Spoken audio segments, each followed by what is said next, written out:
The Galactic Conclave Chamber was built to hold big decisions, the kind that moved fleets and ended wars and redrew the borders of entire star systems.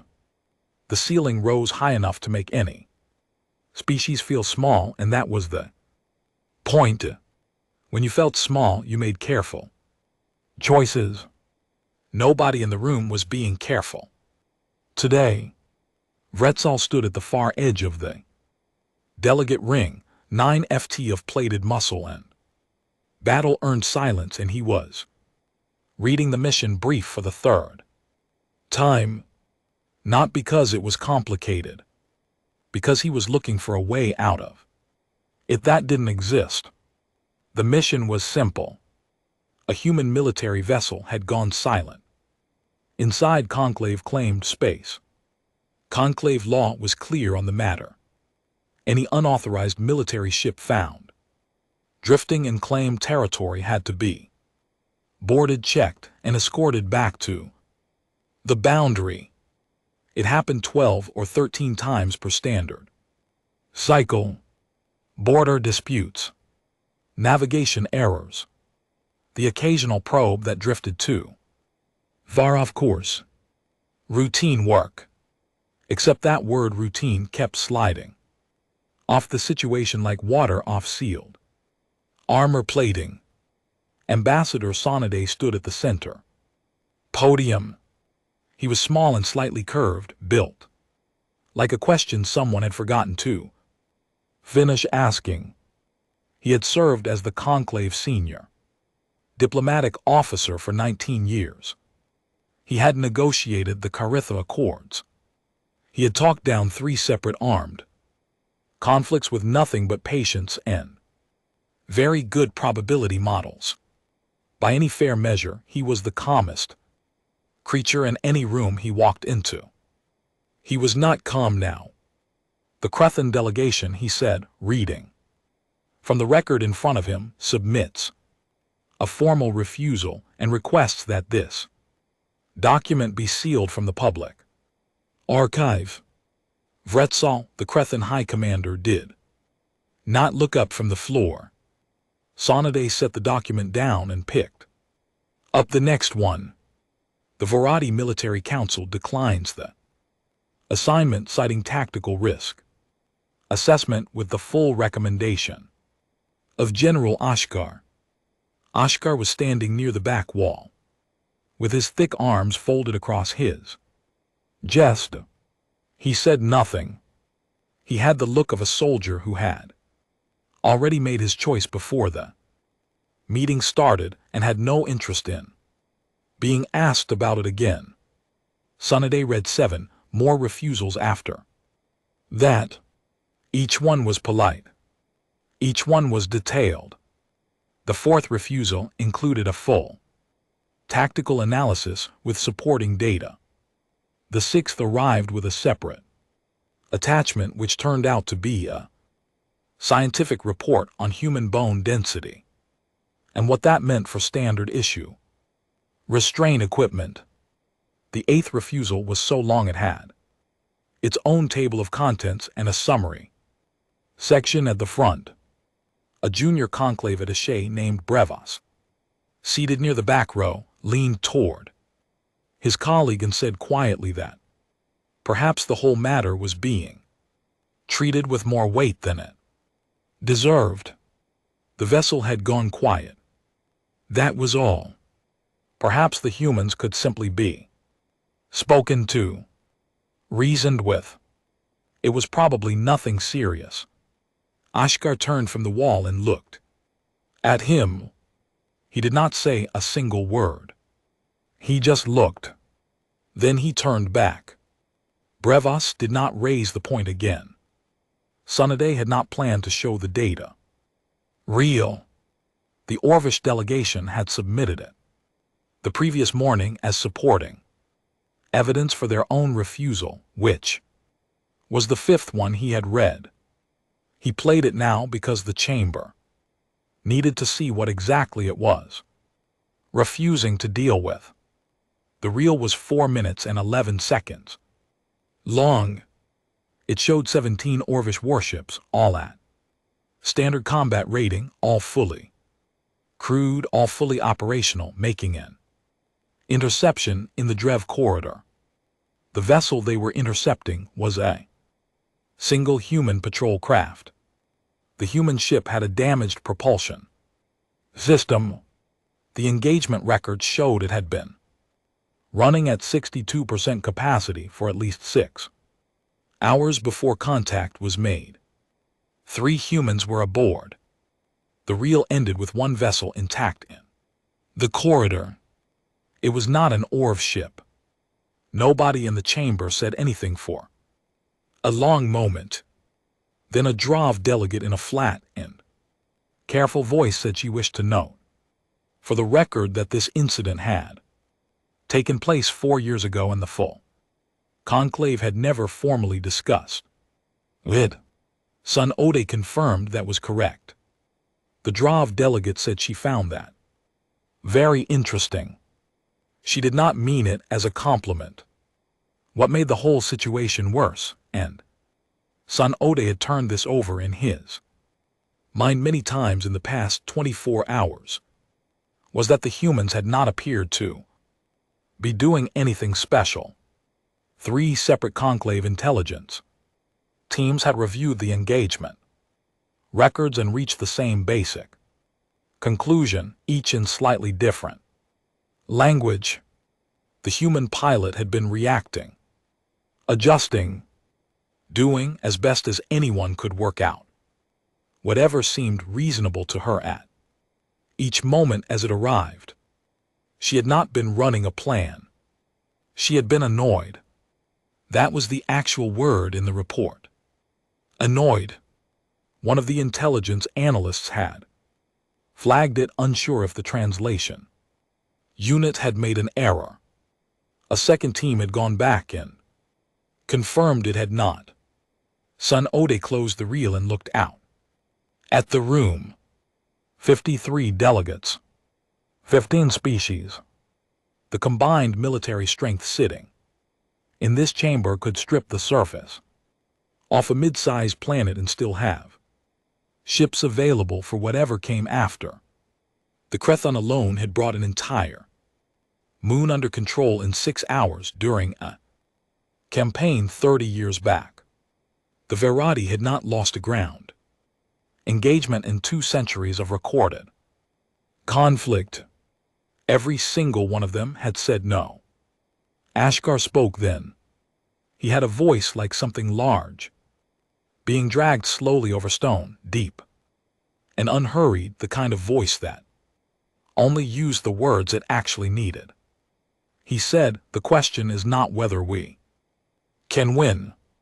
Most things in this galaxy we can win." He let a moment pass.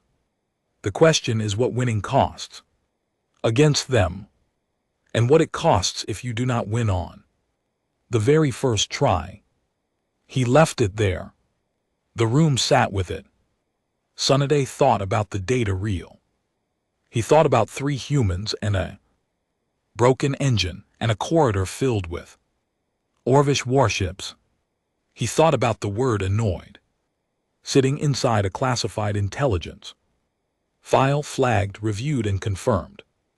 He pulled up the manifest for the vessel, currently drifting in conclave space. No communications. No response to any hail on any channel. No stated reason for being there. The ship was a Hargrove-class frigate. Its registered name was Relentless Ruin. 7 crew members total. He read the list. Pilot, engineer, science officer, 2 enlisted soldiers, 1 lieutenant, and at the top, the commanding officer, Colonel Cole Hargrove, age 47, promoted through field commission. Service record 40 pages long. 11 of those pages were redacted. Sun Ode looked at the blank space where 11 pages used to be. He thought about what human governments redacted. He had studied the subject. Most governments across the known galaxy sealed records to hide losses or poor decisions. Human governments sometimes sealed records for a different reason entirely. Not to hide failures, to hide things that would be hard to explain to anyone who hadn't been there. He closed the file. He made a decision. His probability models told him it was either very wise or a very bad mistake. And the difference between those two outcomes would depend almost entirely on the next several hours. He would go himself. No warriors. No combat escort. A small diplomatic vessel, a translator, and a behavioral analyst named Fen who had spent 9 years studying humans and described the whole experience when pressed as clarifying in ways he found personally difficult.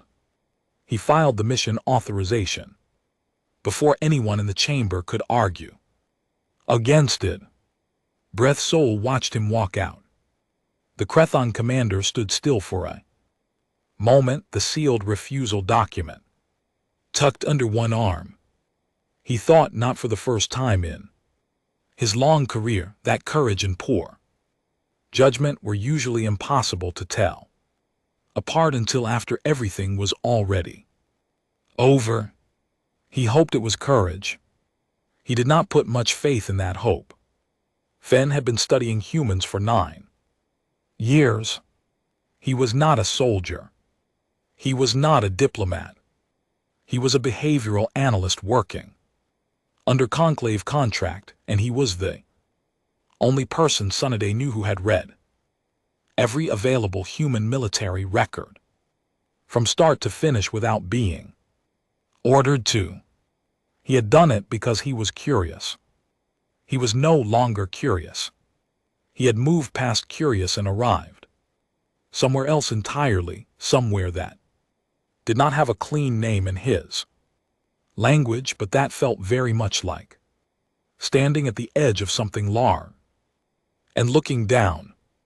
Sunday found him in the research archive 2 hours before their departure, sitting alone at a wide desk with a cold drink he had forgotten to finish and 3 separate data screens open in front of him.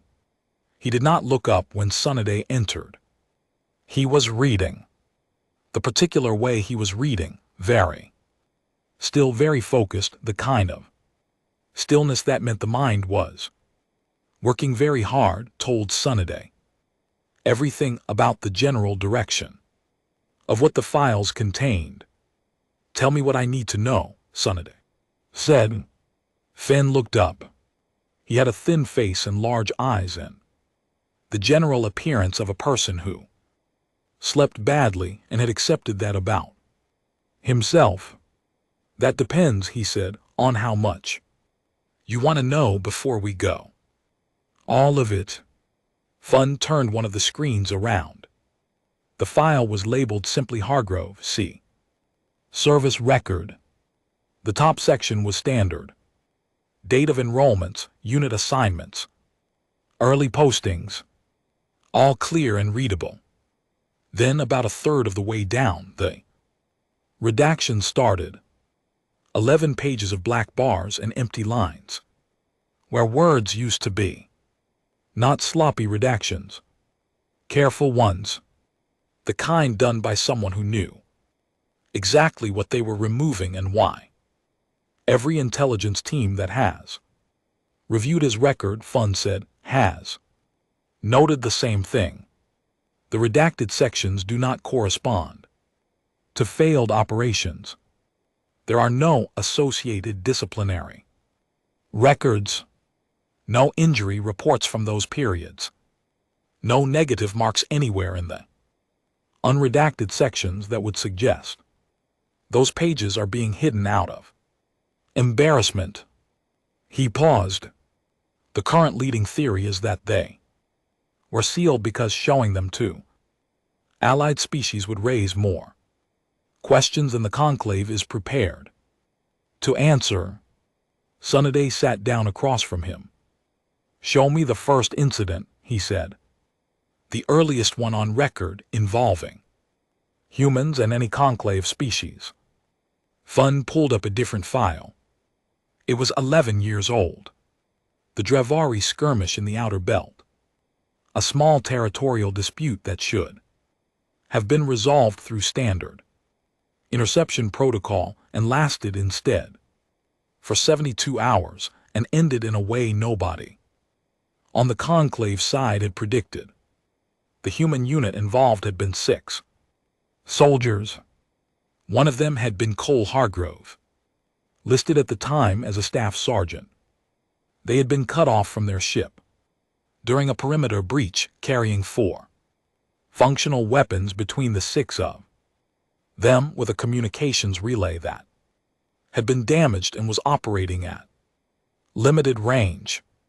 The Dravati force sent to contain them had been 43 personnel, standard combat equipment, full tactical advantage in terms of numbers and position. The engagement lasted 3 days. At the end of it, the 6 humans walked out. All 6. The communications relay, Fun noted, had been repaired at some point during the second night using materials that the post-incident report described as improvised. The report did not specify what the materials were. It only noted that the repair should not have worked and did. There is a pattern, Fun said, across every recorded engagement. It is not that they fight harder than other species, though in many cases that is also true.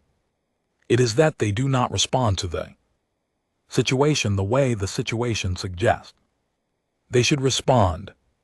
A surrounded unit does not behave like a surrounded unit. A damaged ship does not behave like a damaged ship.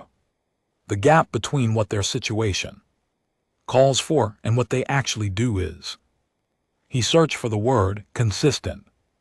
It is a consistent gap. It does not appear to be accidental. What drives it? Tsunode asked. Fun picked up his drink, looked at it, set it back down. Something they call morale, he said. My species does not have a direct equivalent. The closest translation is group belief. A shared decision reached without formal agreement that a given outcome is still possible. It functions as a force multiplier. It appears to be contagious among them.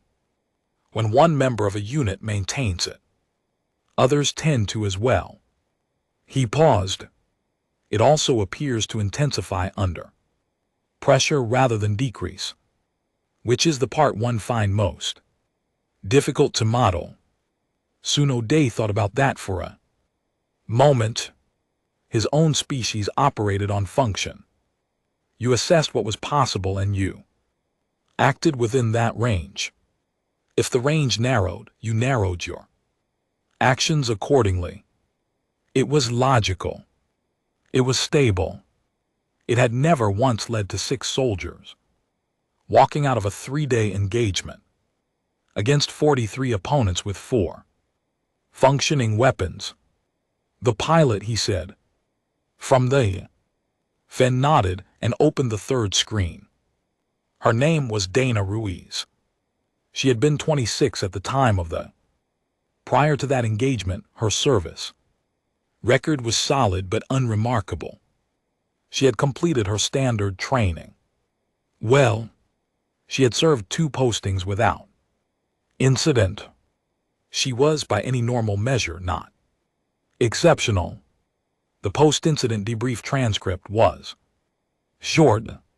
The interviewing officer had asked her several standard questions about the engagement. What had her threat assessment been? What had her tactical plan involved? What decision points had she identified? And how had she responded to each? She had answered the questions carefully. Then the officer had asked, near the end, what her overall strategic approach had been given the circumstances. She had said she didn't have one. The officer had asked her to clarify. She had said, though, moved in a pattern she recognized within the first 40 seconds. After that, she was just responding. She said she had been awake for 31 hours. By that point, and she was, in her own words, tired and irritated and not particularly interested in being intercepted. The officer had asked if she had been aware of the numerical disadvantage. She had said yes. The officer had asked how she had assessed her probability of survival. There was a pause in the transcript. The debrief recording showed her thinking about it. Then she had said, low. And then she had said, but I've been in low before. They had written no further questions. Fun closed the screen. The challenge, he said slowly, is not that humans are dangerous in the ways that most dangerous species are dangerous. The challenge is that they are dangerous in a way that our risk models were not built to measure. Our models assume that rational actors respond to worsening odds by adjusting their behavior towards self-preservation. Humans do adjust, just not always in that direction. Sunday was quiet for a while. Outside the archive window, the conclave's main transit corridor hummed with standard traffic, ships arriving and departing, cargo and communications, and the 10,000 small moving parts of a functioning galactic body, everything operating as it should. Out past the boundary, a ship called Relentless Ruin was drifting in the dark, with 7 crew members and 11 redacted pages and a commanding officer who had once walked out of a 3-day siege and apparently considered that a fairly normal part of the job. Is there anything in the files, Sunday asked carefully, that suggests they respond well to diplomatic approach? Anything that suggests a non-combat contact goes differently. Fun considered the question honestly. There is not much data, he said. Most recorded contact has involved some form of conflict. He paused. But the data that does exist suggests they are perceptive. They read situations carefully. They tend to match the energy of what they encounter. He paused again. Which means the most important thing we can bring with us is the right kind of energy. Sunday stood up. And what is the right kind? Fun finally picked up his drink and finished it. Honest, he said. Calm.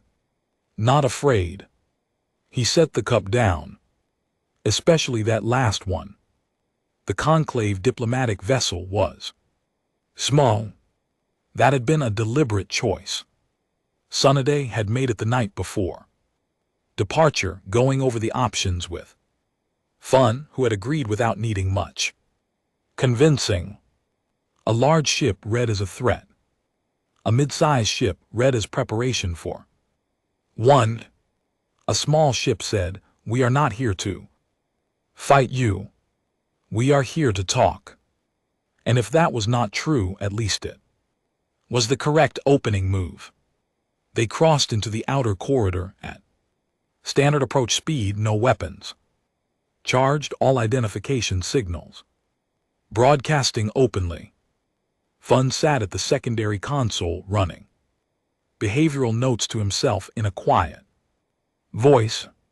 The pilot, a conclave transport officer, who had been briefed on the situation and had asked no questions beyond the navigation ones, kept her eyes on the display and her hands exactly where they should be. Sunday watched the long-range screen. The Relentless Ruin appeared as a small shape against the dark. It was not moving. It had not moved in the 18 hours since the conclave first registered its presence. No propulsion output. No weapon signature. No active scanning. It sat in the corridor the way a large stone sits in a shallow river, quietly, without effort, as though it had always been there and had no plans to leave. Sunday opened a channel on standard frequency and identified the vessel and stated his intent. Clear language. Simple and direct.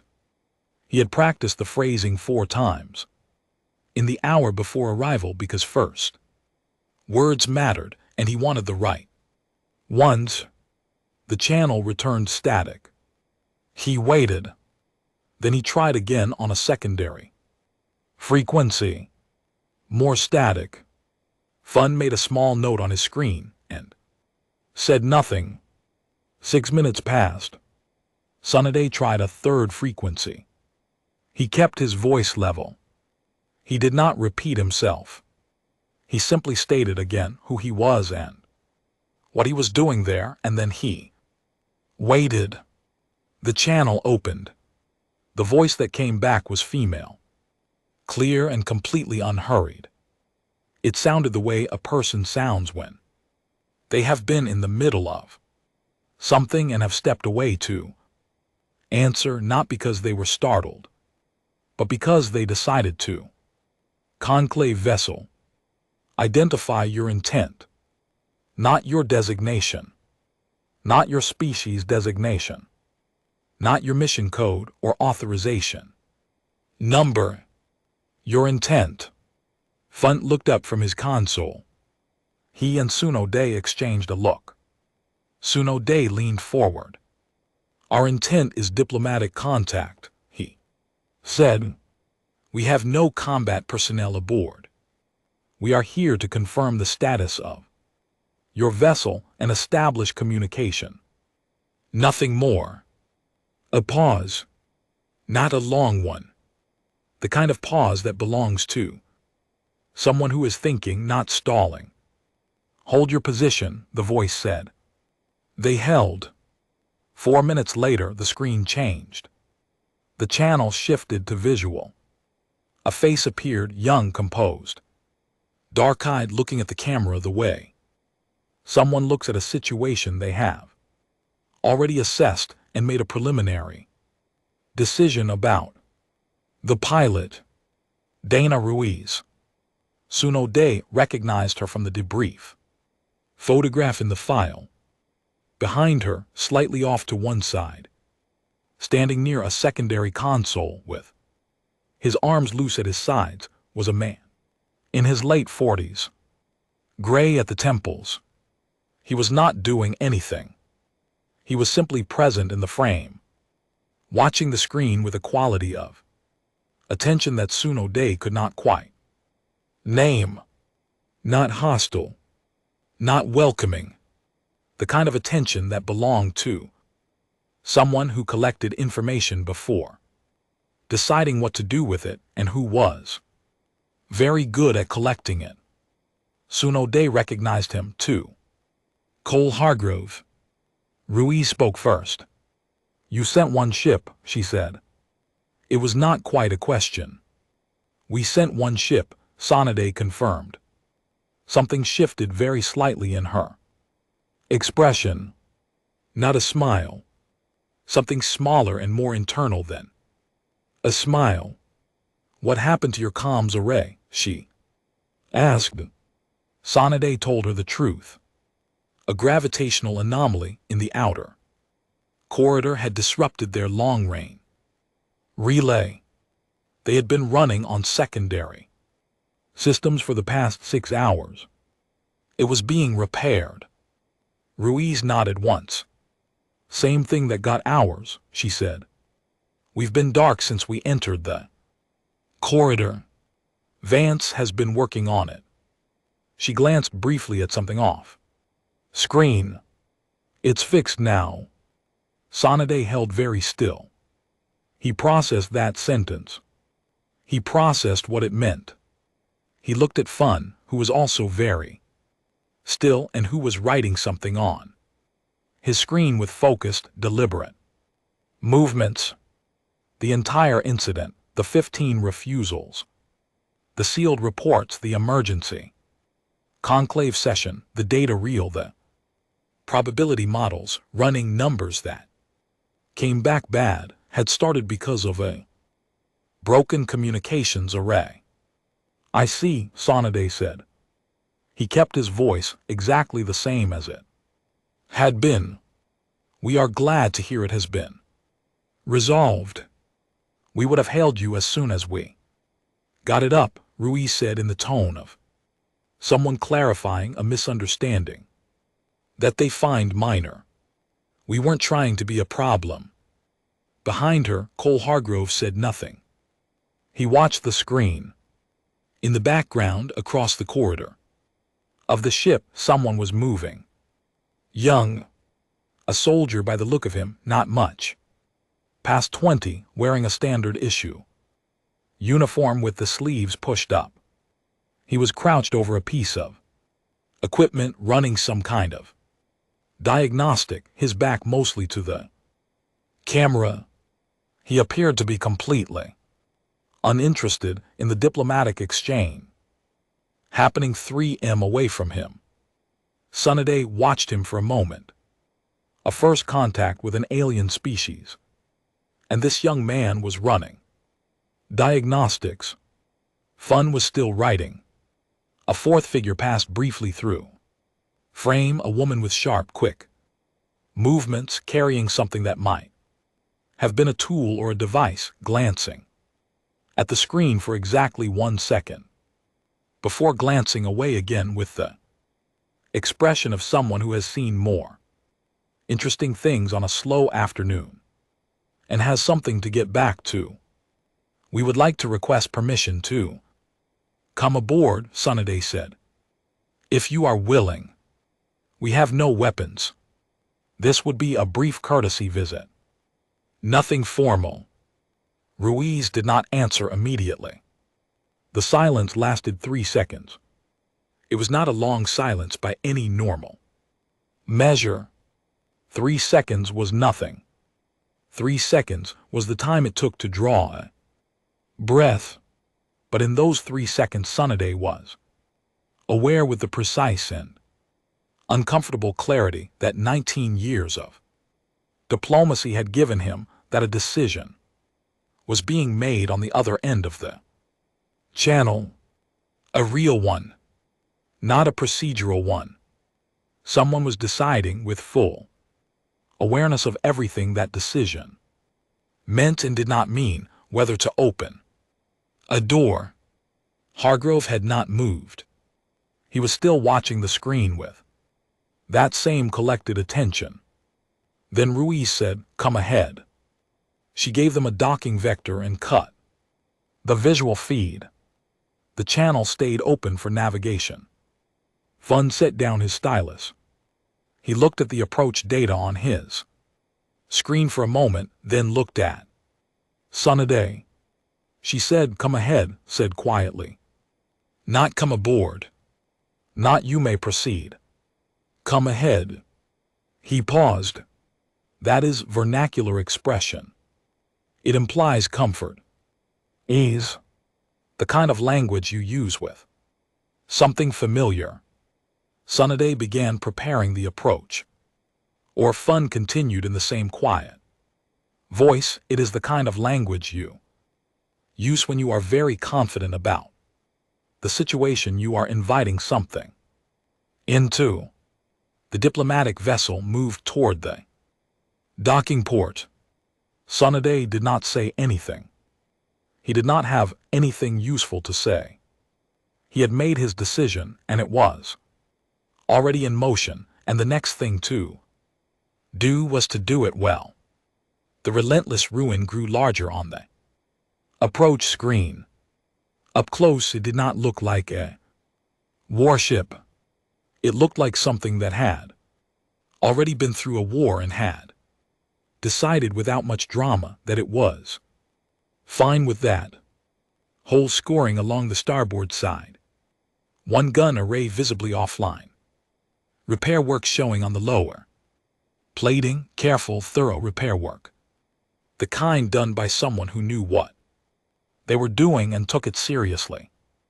A small drone moved slowly along the ventral hull, doing exactly what it had been sent out to do, with no apparent feelings about anything. Sunday guided them in. Cole Harbrow was waiting at the airlock. He was not in full armor. He was not holding a weapon. He was not standing at attention in the formal posture of someone performing reception. He was simply standing there in his duty uniform, the way a person stands when they are at ease in their own space and see no particular reason to change that. He was built like someone who had done difficult physical work for a very long time and had a body that showed it without making a statement about it. He extended his right hand when Sunday stepped through the lock.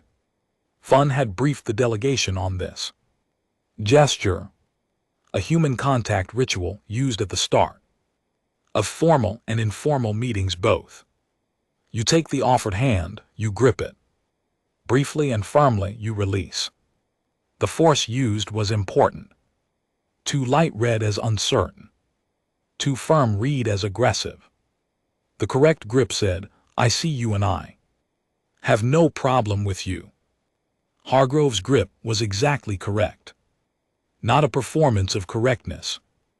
Actually correct in the way that things are correct when someone has done them 10,000 times and no longer needs to think about it.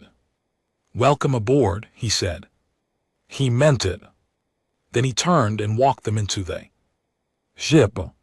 The relentless ruin was not large by any military standard. The main corridor was functional and a little worn, the way spaces become worn when they are used consistently by people who actually live and work in them. Not dirty, clean and organized, but lived in. Surfaces showed the small marks of use. Equipment was mounted, labeled, accessible. Everything had a place and was in it. The whole scoring was more visible from inside near the port side. Sections of plating had been patched and repatched, each repair slightly different in material and texture. Sunday recognized the work from the Drevari file, the pattern of improvised repair using whatever was near and available. Each patch was solid. Each one would hold. Hargrove walked them through without explaining much. He pointed out the navigation bay, the engineering section, the medical suite. His descriptions were short.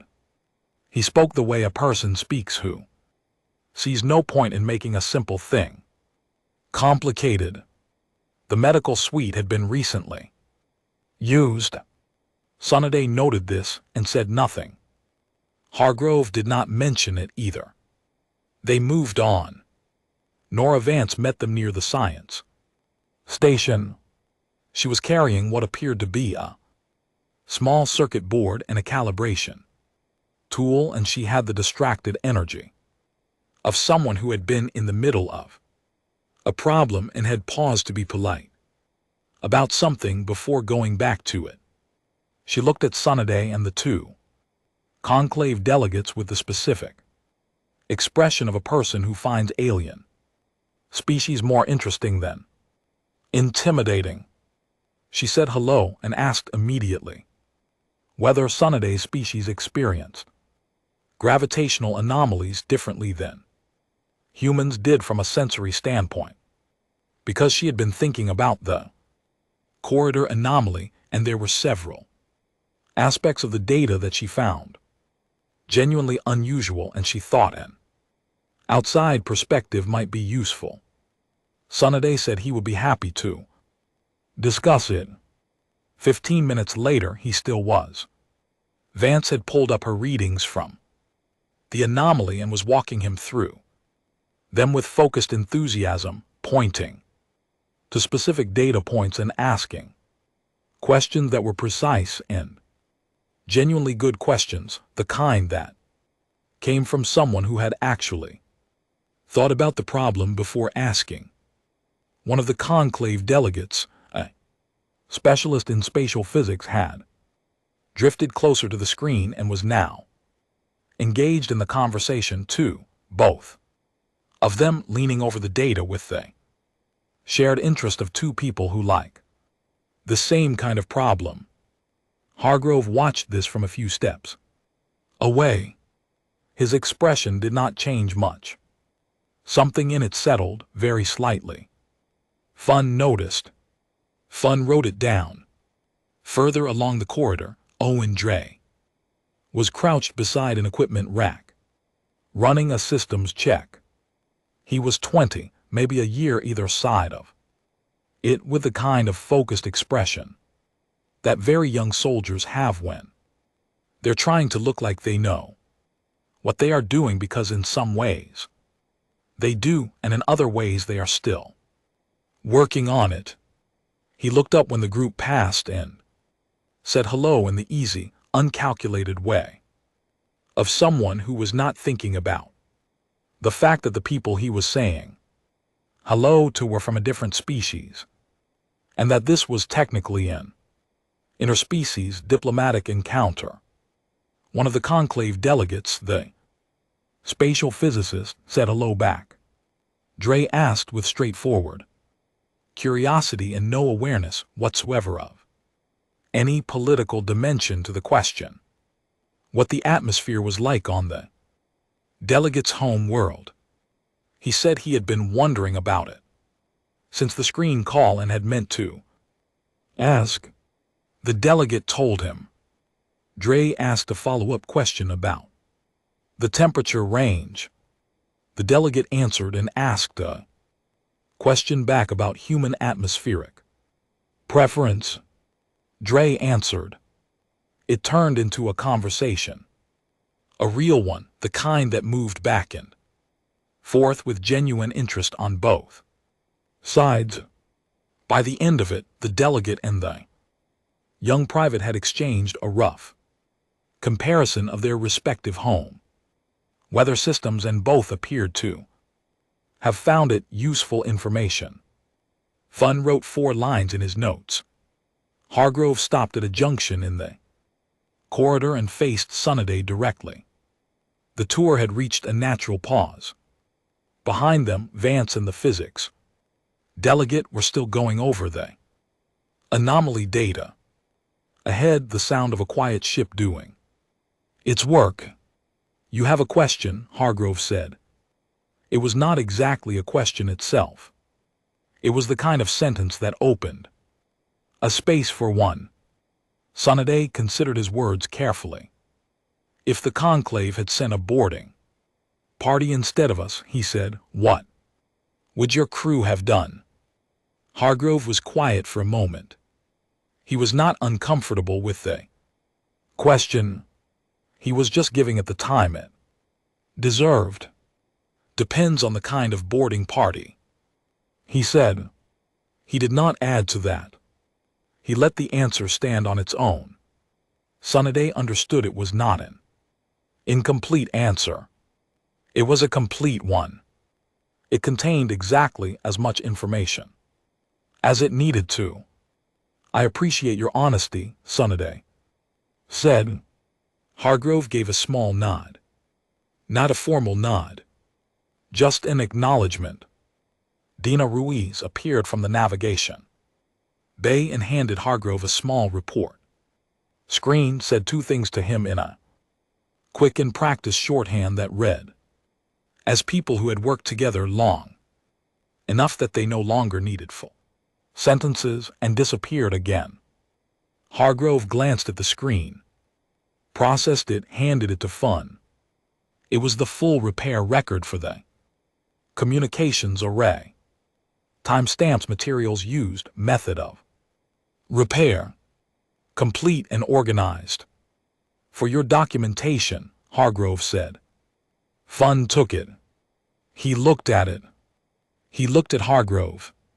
He said thank you in a voice that was slightly quieter than his normal register, because he had just understood something that the records had only suggested, which was that these people had been aware they were being watched, probably for longer than Sunday had assumed, and had spent some of that time deciding exactly what to make available and how. The tour ended at the main deck with a brief sitting conversation over a table. Hargrove brought out something the humans called coffee. He offered it. One of the delegates accepted. The delegate found it extremely strong and said so. Hargrove found this mildly funny in the contained, private way of someone who does not perform amusement but lets it sit in the eyes. Sunday drank it and did not comment on the strength. Outside the viewport, the corridor was dark and still. The repair drone had come back in. The ship sat quietly in the space it had chosen, neither advancing nor retreating, entirely at ease with its own position. Sunday thought about everything in the files, everything Fun had read, every refusal from every species in the chamber, the data reel, the debrief transcript with the word annoyed in it. He thought about Dree asking about the weather on a foreign planet like it was the most natural thing in the world. He thought about Vance and her anomaly. Data, genuinely curious, genuinely useful. He thought about Hargrove's handshake, calibrated not to impress, only to be honest. He thought about the answer to the boarding party question. Depends on the kind. He set down his cup.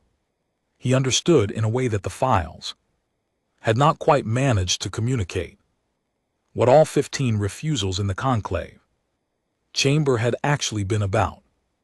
It was not the Orvich reel. It was not the engagement records. It was not the redacted pages or the 43 opponents or the word annoyed in a debrief transcript. It was this exact thing.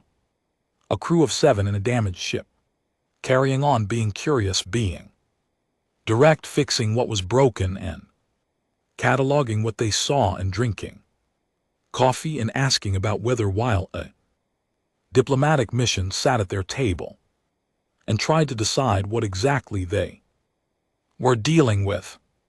The most difficult thing to plan against was not a weapon. It was a person who was entirely comfortable being exactly where they were. The diplomatic vessel left the Relentless Ruins docking port at mid-morning by Conclave Standard Time. The human ship did not move as they pulled away. It stayed exactly where it had been through the whole encounter, unhurried and unimpressed by the business of departure. Its repair drone back in its housing, its running light steady in the dark. Sunday watched it on the rear display until the distance made it small. Fun was already writing. He had been writing since they left the main deck and had not stopped.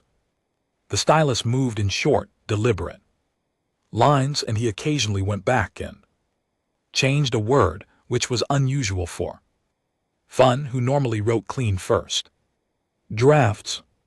The changing of words meant he was working on something difficult to say. Precisely. The pilot held their course without speaking. She had been told before departure that this mission would involve an unusual encounter, and she had decided in advance to have no opinions about it until she was asked. She had not been asked. She continued to have no opinions. Sunday spent most of the return journey at his own console organizing. He was good at organizing. He had built a career on taking complicated situations and reducing them to their actual components, setting aside what was noise and keeping what was signal. He had done it in war rooms and negotiation chambers, and twice on the surface of disputed territory with weapons pointed at him from both sides. He was finding it harder than usual now. Not because the situation was complicated. It had turned out to be the opposite of complicated. The relentless ruin was a military vessel with a broken communications array that had been repaired and was now operational. The crew of 7 was healthy. There was no hostile intent, no territorial violation intended, no strategic placement. They had drifted into the corridor on a navigation route that took them through. The anomaly lost communications, fixed communications, and would have made contact within the hour under their own initiative. The entire thing was nothing. The entire thing was also everything. That was the part that was hard to put into a report. He started the official version first. He had written it 3 times in his head on the way back, and by the time he began typing it, the structure was clean.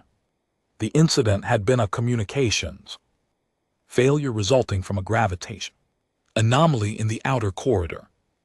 The human vessel had been non-operational in terms of long-range communications for approximately 18 hours. No hostile activity had occurred. No weapons had been charged. No threat had been made or implied on either side. The crew had been cooperative and transparent throughout the contact, providing full documentation of their repair work for the Conclave record. He recommended granting the Hargrove class designation corridor rights through the outer sectors. He recommended updating the standard protocol for silent vessels to include a waiting period before escalation to account for anomaly-related communications failures. He filed the report. Then he opened a separate document and began the addendum. This one took longer, not because he was uncertain about what to write, because he was trying to write it in a way that would not be dismissed by people who had not been on the ship. The Conclave had a particular kind of reader, experienced, practical, resistant to things that could not be measured. He needed to make this measurable. He noted that the commanding officer, Cole Hargrove, had at no point during the encounter referenced the ship's combat capability, the crew's experience, or any past engagement. He had offered a handshake, a tour, and an honest answer to a direct question. The honest answer had contained more information than most formal threat assessments. He noted the communications repair documentation provided without being asked. He noted that the provision of unsolicited, complete, organized documentation was a specific kind of message. It said, "We know you are assessing us.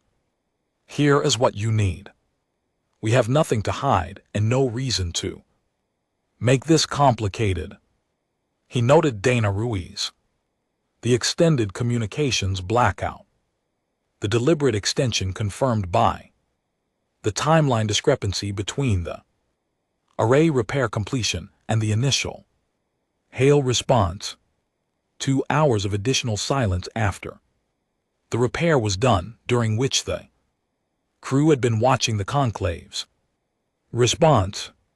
He called it observation. He noted that it was conducted without any communication to the Conclave about what was happening, which meant it was conducted with the reasonable expectation that the Conclave would not know it was being observed until it was over. He noted Owen Dre and the conversation about atmospheric composition. He spent 2 paragraphs on it, which was more than he had intended, because the more he thought about it, the more he believed it was important. a young soldier with no political role. In the encounter, asking genuine questions, having a genuine conversation, creating goodwill in 10 minutes that the formal diplomatic exchange had not managed to produce. He could not determine whether this had been intentional. He suspected it had not been. He suspected it was simply the way these people were, which was either the most reassuring thing about them or the most significant. He was not certain which. His final section was the shortest. He had gone back and forth about whether to include it. He included it. He wrote that the humans aboard the relentless ruin were, at every point during the contact, fully at ease, not performing ease, not managing an impression of it, actually functionally comfortable in a situation that had involved an alien diplomatic vessel, an unscheduled interception, and the awareness that a significant portion of the conclave had recently reviewed classified data about their species' military history. They had offered coffee. They had asked about anomalies. They had made conversation. They had answered questions plainly. He wrote that in his professional assessment, after 19 years of diplomatic work across many species, the most reliable indicator of how a species would behave under pressure was how it behaved when there was no pressure, when the stakes were low and the situation was routine and nobody was watching particularly closely. That was when the real character of a species showed itself clearly. He wrote that what he had seen on that ship was not a species that was managing itself carefully in front of an audience. It was a species that was exactly the same whether anyone was watching or not. He wrote that the strategic implications of that were significant. He filed the addendum. The report reached the conclave chamber before the diplomatic vessel even docked. Sanade knew because his communications unit showed 3 separate read confirmations within 40 minutes of filing. One was from Oscar's administrative office. One was from the Dravani delegation. One was from a sealed office address he recognized as belonging to Vressol's personal staff. He did not hear from any of them directly that day. He heard from Vressol 3 days later. A short message. No pleasantries, no formal header, just a direct line of text. I have updated my restricted archive with the new classification. The folder name is the same. He did not explain what the folder name was. Sanade thought he could probably guess. The relentless ruin was escorted to the sector boundary 4 days after the contact. Standard escort, 2 conclave vessels. No incident. The parting communication was brief and protocol correct on both sides. Hargrove signed off in standard form, running through the confirmation sequence the way it was supposed to run. Then a beat before he closed the channel, a short pause, the kind that belonged to someone deciding whether to add something. He said, "Thanks for the escort." The way he said it was easy, relaxed, like he was thanking someone for holding a door. The conclave monitoring technician who logged the transmission noted in her record that the tone did not match any of the standard categories for outgoing human communications in the database. She flagged it for review and added a brief personal note. It sounded like he already knew how the whole thing was going to go. Her supervisor read the note, thought about it for a moment, and marked it as filed rather than removing it. She felt it belonged in the record. 2 weeks after the encounter, a new entry appeared in the conclave's official species classification database. The entry was for humanity, military. Designation updated from its previous status. The threat tier field, which had read unknown for the past 11 years, now read uncategorizable. Beneath it, in the small supplementary notes field that most clerks left empty, someone had typed, "See addendum." Also, do not board their vessels without being invited. It was not signed. Nobody asked who wrote it. The entry stayed exactly as it was.